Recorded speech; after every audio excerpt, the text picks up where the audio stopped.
মাশাআল্লাহ কণ্ঠী তোতা পেয়ার।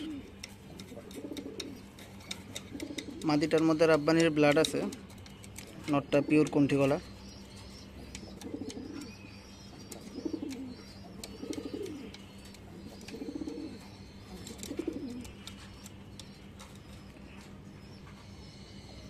কেমন লাগে আপনাদের কাছে জানাবেন।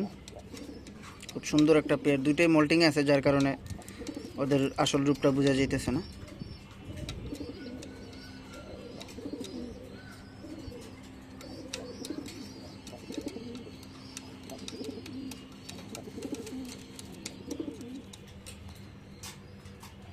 সবাই দোয়া করবেন। আল্লাহ হাফেজ।